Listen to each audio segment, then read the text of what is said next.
The wooden gavel fell with a deafening crack. Life imprisonment! Those two words echoed through the courtroom like a death sentence. Daniel Harris, 42 years old, stood straight in his wrinkled grey suit, his deep brown eyes showing not a single tear. The gallery buzzed with whispers, filled with contemptuous and satisfied stares directed at him. "That black man killed his wife," came the bitter whisper from the back rows. Daniel's hands were cuffed behind his back as he was led to the prison transport van. Through the small window, he saw the rusty sign, "Stonegate Correctional Facility, Maximum Security." The massive iron gates slowly opened, swallowing the vehicle like a hungry beast. But in the eyes of Daniel Harris, former chief accountant at First National Bank, there was something these grey stone walls had never seen before. A dangerous glint, a silent determination that would shake Stonegate to its very foundation. The man they were about to bury would change both the prison and every soul trapped within its walls. The wake-up alarm tore through the frigid air at 5:30 a.m. Raymond Ray Collins pulled his thin blanket over his head, trying to ward off the bone-chilling cold. 26 years in Stonegate had taught him one crucial lesson: never be in a hurry to wake up. Those who rushed were usually the first to find trouble. "Listen up, you maggots!" Warden Briggs' voice boomed through the loudspeaker. "We got fresh meat today. Anyone wanting to say hello, remember to be polite." Ray chuckled dryly. Howard Briggs, the scar-faced guard with beady pig eyes, had never cared about being polite. What he cared about was ensuring that the allowance money from inmates' families flowed into his pockets as smoothly as possible. When the breakfast bell rang, Ray shuffled out of his cell. His faded orange prison uniform had become like a second skin, its creases pressed flat through thousands of washes. Stonegate had its own rules. Inmates must always appear neat, not for dignity, but for appearances during inspections. In the cafeteria, Ray sat in his usual spot near the barred window, where he could observe everything. And then he saw him. Daniel Harris sat alone in the opposite corner, his back straight as a sword, holding a spoon, but not eating. The orange uniform on him looked like an expensive suit, worn with poise and self-respect. His short curly hair had grayed considerably, but his deep brown eyes still shone like black diamonds. The way he carried himself commanded attention, even in this place designed to strip away dignity. "That's the wife killer," Marcus Wheeler, the leader of the Aryan Brotherhood gang, said with contempt. "Heard he also killed his wife's lover." Tony Ricci, Marcus's lieutenant, scratched his belly like a bloated toad.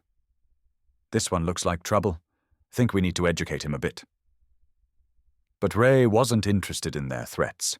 He was fascinated by how Daniel held his spoon like a pianist holds his instrument, how he observed the cafeteria like a general surveying a battlefield, and most importantly, how he showed no fear despite sitting among the state's most violent inmates. Warden Franklin Ward appeared at the cafeteria entrance, his black suit gleaming and his leather shoes polished to perfection. He surveyed the entire cafeteria like an emperor viewing his territory. When his gaze stopped on Daniel, Ray saw a cold smile briefly cross Ward's lips. Franklin Ward wasn't just a warden.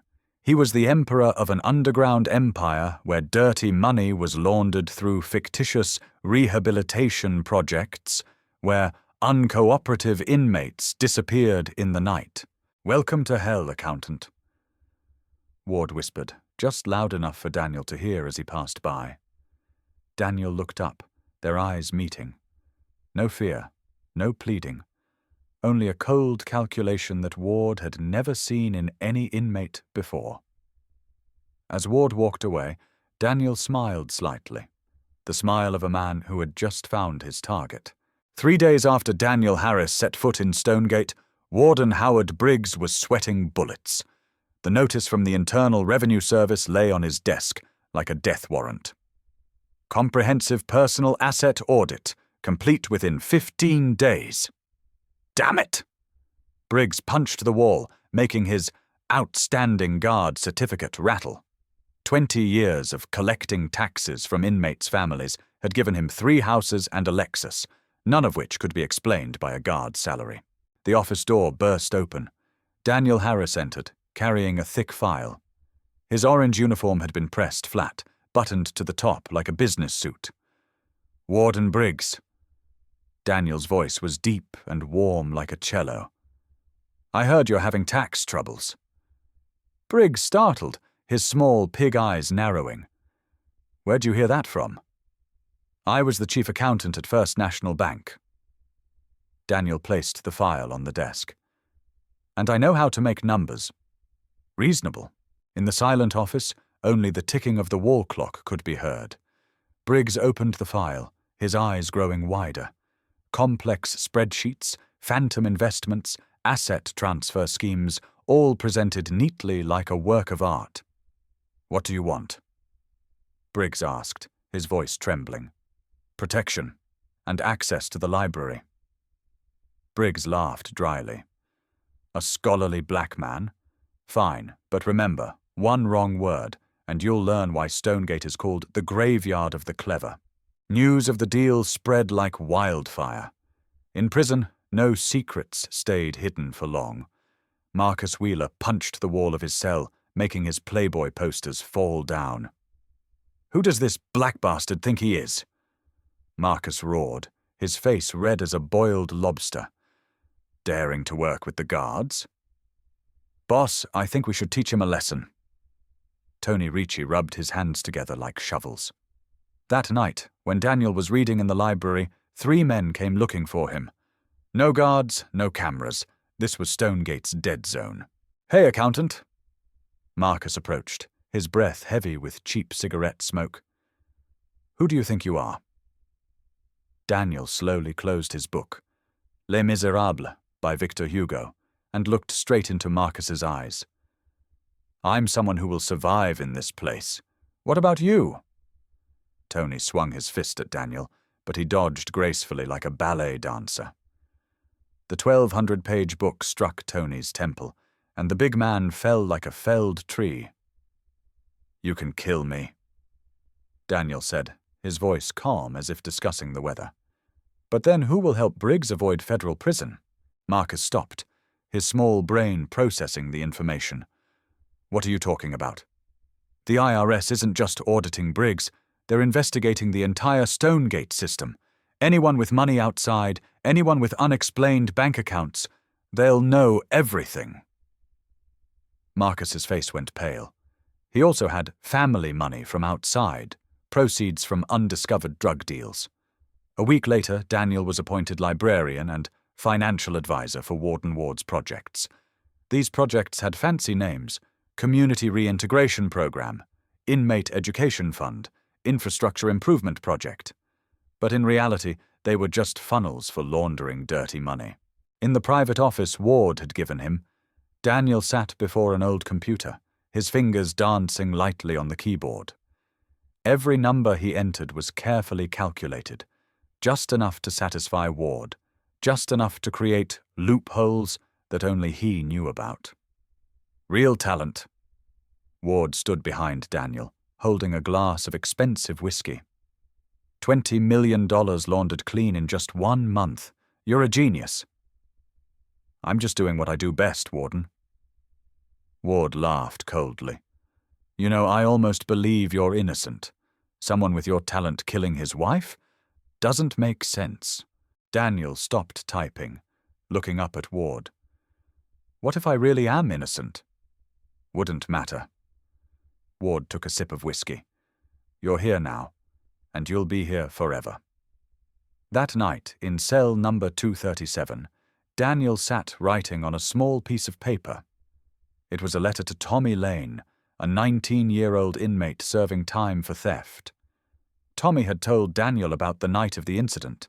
He was hiding from police near Daniel's house and saw someone running from the back door. "Tommy," Daniel wrote, "truth always finds a way to the light." The next morning, Tommy Lane was found dead in the shower, his neck broken. In his hand, he clutched a piece of paper with the words, "Those who talk too much won't talk anymore." The sound of the stone hammer tapping against the wall echoed through the night like Stonegate's heartbeat. Daniel knelt in the corner of his cell, holding the small hammer crafted from metal scraped from the edge of a Bible, a gift from a visiting minister the previous year. Tap, tap, tap. Each strike was a silent prayer. Each piece of falling stone was one day closer to freedom. Behind Daniel, the Bible was open to page 394, the story of Moses leading the Israelites out of Egypt. But Stonegate's Moses had no magic staff. He had only wisdom, patience, and a stone hammer the size of a thumb. 19 years. For 19 years, Daniel had chipped away at the stone wall inch by inch, hiding the hole with old posters and paint mixed with stone dust. At night he dug the tunnel. During the day he built hope for others. "Daniel," Ray whispered from the adjacent cell, "you still awake?" "Reading, Ray. Did you know that in the Bible the word hope appears 365 times, once for every day of the year?" Ray chuckled softly in the darkness. In 26 years in prison, he had never heard anyone talk about hope without being considered crazy by other inmates. But Daniel was different. When Daniel spoke about hope, it sounded possible. "Daniel," Ray hesitated, "do you really believe you'll get out of here?" The hammering stopped. In the silence, Daniel pondered his answer. "Ray, I believe each of us has a purpose. My purpose isn't to die in Stonegate, and neither is yours." The next morning, in the library, Daniel sat before a pile of papers.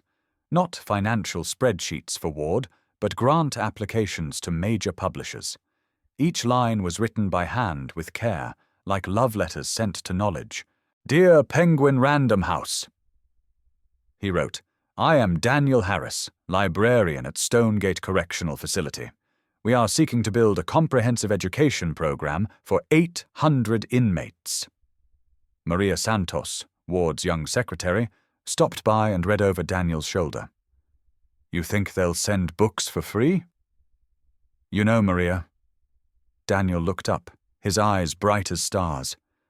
"People tend to be kinder when they see someone truly needs help." And Daniel was right.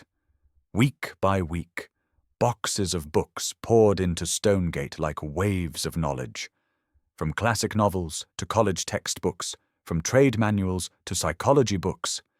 Stonegate's library transformed from a damp room with 50 worn books into the largest library in the state prison system with over 5,000 titles. "Mr. Harris?" Marcus Wheeler approached Daniel's desk, his voice no longer hostile as before. "My son outside. He dropped out in 10th grade.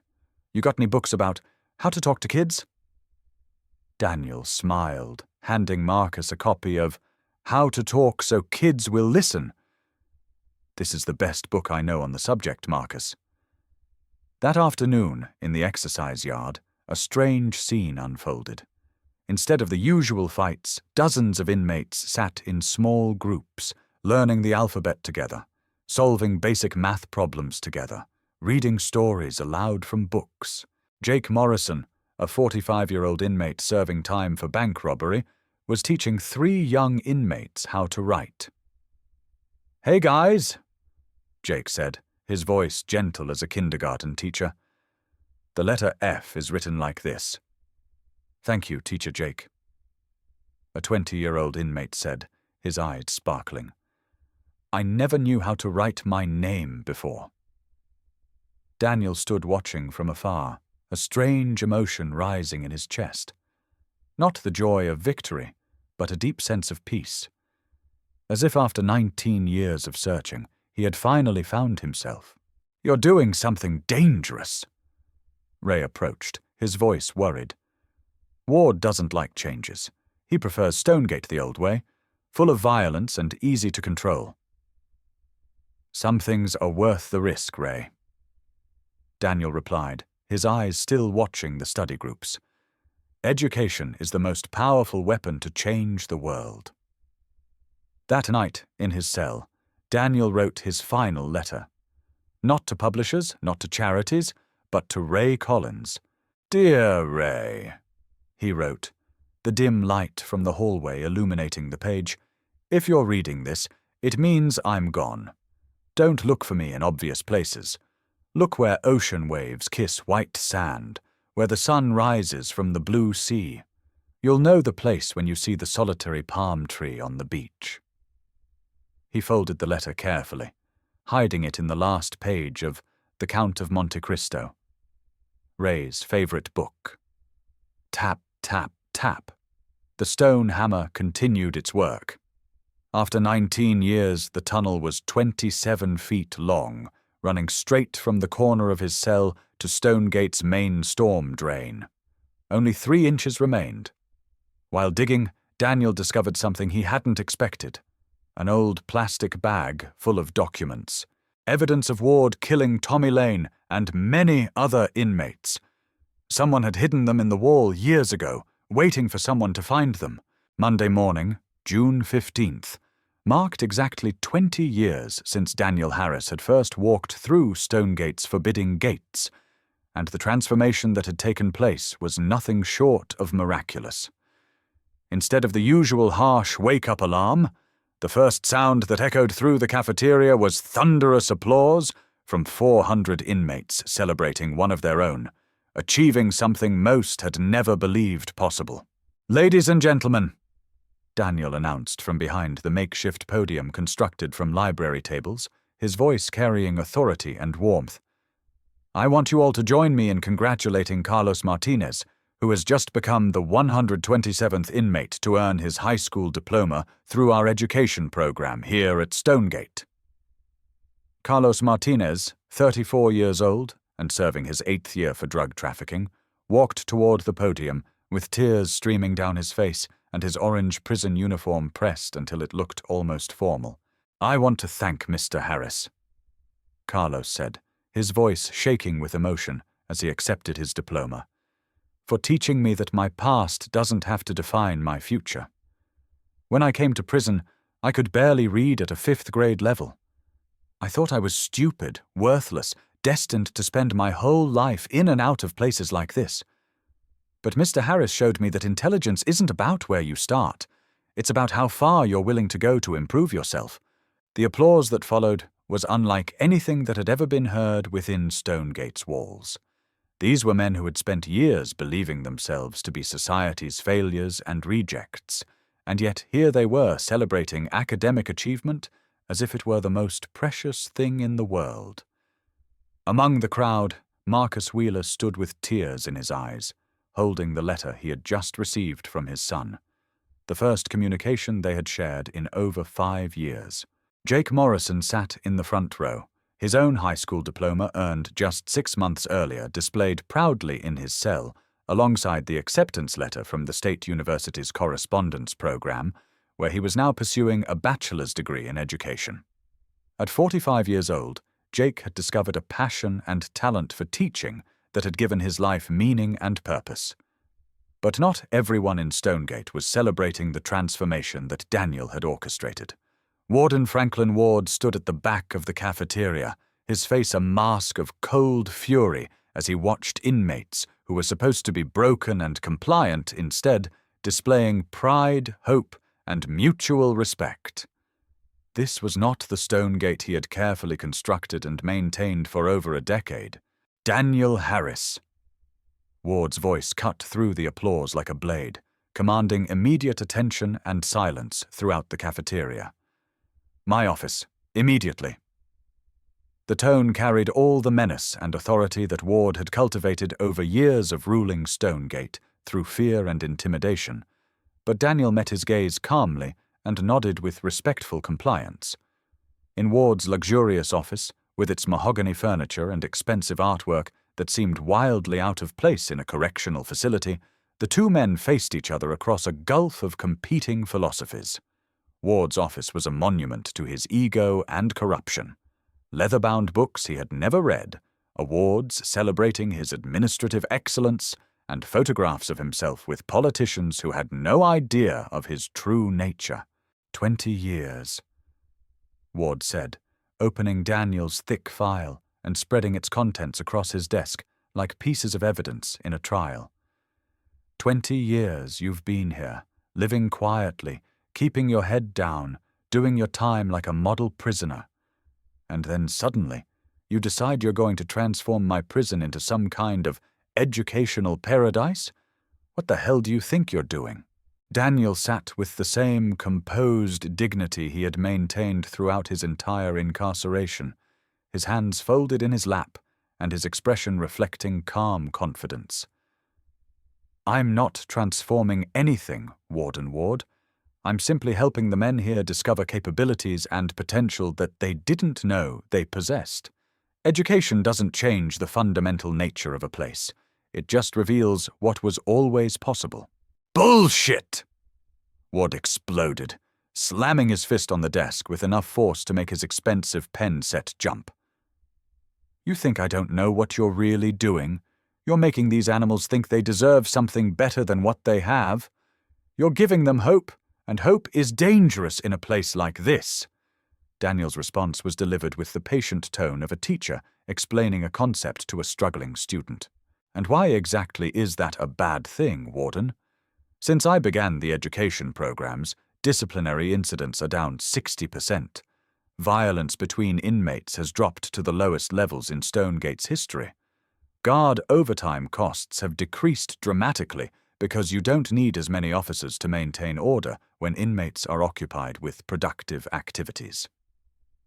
Ward stood up abruptly and walked to the window overlooking the exercise yard, where groups of inmates could be seen engaged in study sessions and discussing books rather than planning acts of violence. The scene below represented everything Ward hated about the changes Daniel had brought to his carefully controlled domain. You want to know why I keep you alive, Harris? Ward turned back toward Daniel, his voice dropping to a menacing whisper. It's not because you're useful for my financial operations. It's because I want to watch your face when I destroy everything you've built here. I want to see your precious hope die when I remind these animals what they really are. Daniel's smile in response was enigmatic and utterly untroubled, the expression of a man who had anticipated this conversation and prepared for it months in advance.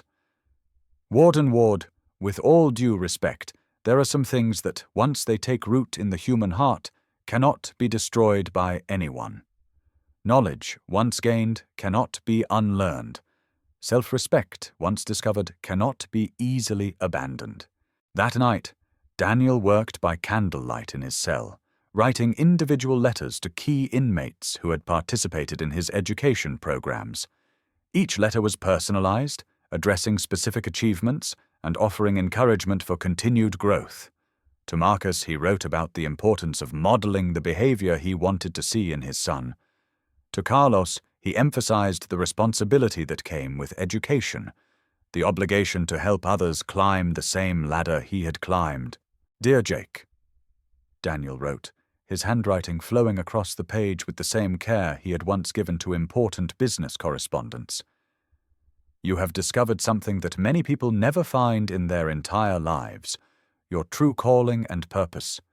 When you are released from this place, remember that teaching is not just a profession, it's a sacred trust.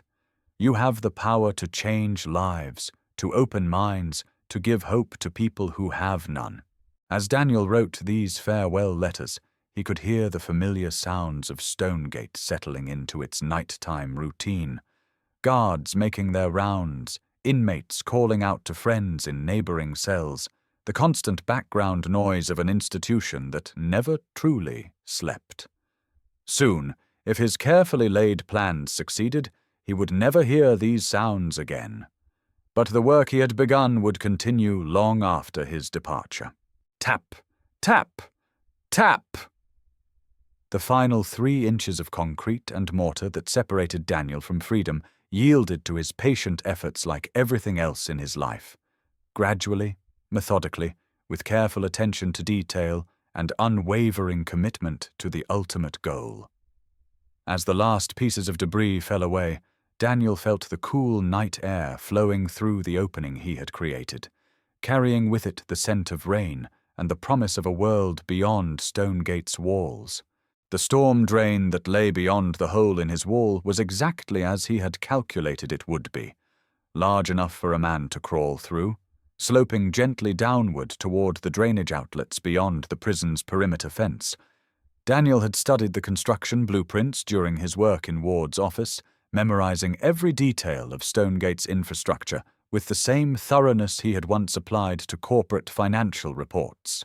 Before entering the tunnel that would carry him to freedom, Daniel took one last look around the cell that had been his home for 2 decades. The books on his shelf, the letters from former students, the photographs of inmates celebrating their educational achievements, all of it would remain behind as testimony to what could be accomplished when human potential was recognized and nurtured. Ray would find the letter Daniel had hidden in The Count of Monte Cristo, along with instructions for retrieving the evidence that would bring down Ward's corrupt empire. The education programs would continue under Jake's leadership, supported by the network of donors and volunteers that Daniel had cultivated. And somewhere in Mexico, on a beach where palm trees stood guard over white sand and endless blue water, a new chapter would begin. The next morning, when guards discovered Daniel's empty cell and the carefully concealed tunnel behind a poster of Rita Hayworth, the alarm that echoed through Stonegate carried a different quality than any that had come before. It was not just the sound of an escape, but the announcement that the impossible had become reality, that hope had triumphed over despair. 6 months after Daniel Harris had vanished into the storm drains beneath Stonegate, like a ghost returning to the world of the living, Maria Santos sat in a sterile conference room in the FBI field office in downtown Atlanta, her hands trembling as she held a styrofoam cup of coffee that had long since grown cold. Across from her, Special Agent Sarah Mitchell reviewed a stack of documents that represented the most comprehensive case of prison corruption the Bureau had investigated in over a decade. "Miss Santos," Agent Mitchell said, her voice carrying patient professionalism, "I want you to understand that your cooperation in this investigation has been invaluable. But I need you to walk me through the timeline one more time to make sure we have all the details correct for the grand jury proceedings."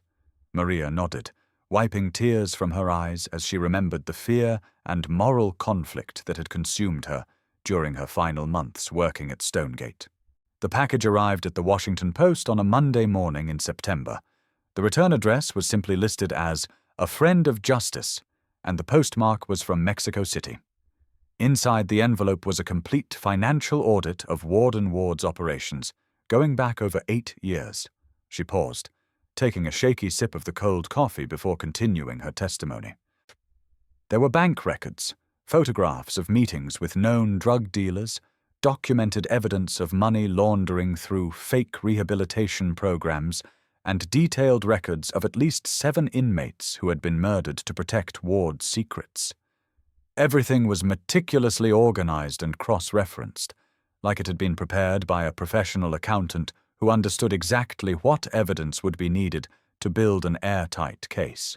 Agent Mitchell leaned forward, her expression intense with focus. "And the evidence regarding Daniel Harris's original conviction?" Maria's voice dropped to barely above a whisper as she recounted the most shocking revelation in the entire package. There were sworn affidavits from 3 witnesses who had been threatened into silence during Daniel's original trial. Photographs showing that the murder weapon had been planted in his house by corrupt police officers working with Ward. Financial records proving that Daniel's wife had discovered Ward's money laundering operation through her work at the bank and was planning to turn him in to federal authorities. Ward had her killed to protect his operation and then framed Daniel for the murder to ensure that no one would believe any accusations he might make. In cell number 237 at Stonegate, Ray Collins sat on his narrow bunk, reading a newspaper with tears streaming down his weathered face. The headline that dominated the front page seemed too incredible to be real. Prison warden commits suicide after corruption exposed. Innocent man exonerated after 20 years of wrongful imprisonment. The article detailed how Franklin Ward had been found dead in his office, having taken his own life rather than face the federal charges that were about to be filed against him. His suicide note contained a complete confession to decades of corruption, extortion, and murder. "My fellow inmates," Ray said aloud to the empty cell, his voice carrying the weight of 26 years of his own imprisonment. "Our teacher was right all along. Truth really does have a way of finding the light, no matter how deep it's been buried." The transformation that Daniel had begun at Stonegate continued even in his absence, led by Jake Morrison and supported by the network of volunteers and donors that Daniel had cultivated over the years. 3 weeks after Ward's suicide made national headlines, Ray Collins found himself standing in the parking lot outside Stonegate's main gate, wearing civilian clothes for the first time in over a quarter-century and carrying a single small suitcase that contained everything he owned in the world. The governor's pardon had come through with unprecedented speed, accompanied by a formal apology from the state and a settlement check that would allow him to live comfortably. But more important than the money was the envelope that had been waiting for him at the halfway house where the state had initially placed him. Inside, written in Daniel's familiar handwriting, were a plane ticket to Mexico City, detailed travel instructions, and a simple note. "Ray, if you're reading this, it means that justice has finally been served and you are free to choose your own path. I hope you will choose to join me in starting a new chapter of our lives together." 5 days later, Ray stood on a pristine beach in Puerto Esperanza, a small fishing village on Mexico's Pacific coast, where the morning sun painted the sky in shades of gold and crimson that he had forgotten could exist outside of dreams. The white sand beneath his bare feet was soft as powder, and the gentle sound of waves lapping against the shore created a rhythm of peace that seemed to wash away decades of concrete walls and steel bars. The solitary palm tree that Daniel had described in his letter stood exactly where he had said it would be, its fronds swaying gently in the ocean breeze like a beacon welcoming him home. Ray knelt in the sand at the base of the tree and began digging with his hands, his heart pounding with anticipation and hope. His fingers closed around a small wooden box, buried just beneath the surface. Inside he found an old pocket watch and a note written on paper that bore the letterhead of a local elementary school. "Every day is a gift, Ray. That's why they call it the present. If you want to find me, I'll be at the Escuela Primaria San Miguel every morning at 8 o'clock, teaching mathematics and English to children whose eyes still shine with the belief that education can change everything." Casa Azul Café sat on the main street of Puerto Esperanza, like a jewel of hospitality and warmth, its bright blue walls decorated with hand-painted murals depicting scenes of local life. Inside, the air was filled with the rich aroma of freshly roasted coffee beans and the gentle sound of acoustic guitar music. Ray pushed through the cafe's front door and immediately spotted Daniel sitting at a corner table, his hair now completely white, but his eyes as bright and intelligent as ever. "Ray," Daniel said, standing up with a smile that seemed to light up the entire cafe. "You made it. I never doubted that you would, but seeing you here, seeing you free, it's like watching a miracle unfold in real time." The two men embraced with the fierce emotion of the soldiers who had survived a war together, and Ray felt 26 years of pain and loneliness dissolve in the warmth of his friend's welcome. "How?" was all Ray could manage to say, his voice choked with tears of joy and amazement. "How did you do all of this?" Daniel guided Ray to the table where 2 cups of coffee were waiting, as if he had somehow known exactly when his friend would arrive. "Time, patience, and the understanding that every prison sentence comes to an end eventually," Daniel replied, his voice carrying the same calm wisdom that had made him such an effective teacher. "I spent 20 years preparing for this moment, Ray. 20 years gathering evidence, building relationships, creating the conditions that would allow justice to finally triumph over corruption. They talked for hours, sharing stories of the years since Daniel's escape and catching up on news from the world beyond prison walls. Daniel told Ray about his work at the local school, where he had transformed the education program and helped dozens of children from poor families. "There's something I want to show you," Daniel said as the afternoon sun began to sink towards the horizon, painting the sky in brilliant shades of orange and pink. He led Ray outside and pointed toward a modest building a few blocks away, where a hand-painted sign announced Centro de Esperanza, Adult Education and Literacy Program. "I've been waiting for you to arrive before officially opening it," Daniel continued, his eyes shining with enthusiasm. "I've got funding from donors back in the States, support from the local government, and most importantly, a community of people who understand that education is the most powerful tool for breaking cycles of poverty and despair." Ray stared at the building, understanding immediately what Daniel was offering him. "You want me to help you teach?" he asked, hardly daring to believe that such an opportunity could be real.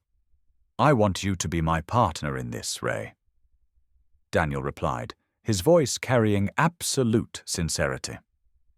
"You understand better than almost anyone what it means to be written off by society, to be told that you're worthless, but you also understand the transformation that's possible when someone believes in you." That evening, as they sat on the beach watching the sun disappear into the endless expanse of the Pacific Ocean, Ray felt a sense of peace and purpose that he had never imagined possible during his decades of incarceration. The waves that lapped gently against the shore seemed to carry away the last remnants of anger and bitterness that had sustained him through the darkest years. "What do you think happened to all the guys back at Stonegate?" Ray asked, his voice carrying genuine concern for the men they had left behind. Daniel's smile was warm with satisfaction and pride as he considered the question. "Jake is running the programs now, with support from volunteers and funding from the same donors who help us here. Marcus was granted early parole and has been accepted into a community college program. Carlos is working on his bachelor's degree and has become one of the most effective peer tutors in the prison system." 6 months after Ray's arrival in Puerto Esperanza, the Centro de Esperanza had become the educational heart of the community, serving over 200 adult students who came to learn reading, writing, mathematics, and practical job skills. The center offered classes in everything from basic literacy to computer programming, and its graduates were finding jobs and starting businesses throughout the region. Above the entrance to the center, a beautifully carved wooden sign bore the motto that had become Daniel's guiding philosophy: "Donde cada historia puede ser reescrita," where every story can be rewritten. And beneath it, in smaller letters, was a quote from Nelson Mandela: "Education is the most powerful weapon you can use to change the world." On quiet evenings when their work was done, Daniel and Ray would sit on the beach and watch the sunset paint the sky in brilliant colors that seemed to promise endless possibilities for tomorrow. They had both traveled long, difficult roads to reach this place of peace and purpose, but they had arrived with the wisdom and compassion that could only come from having endured the worst that life could offer and somehow maintained their faith in redemption and transformation.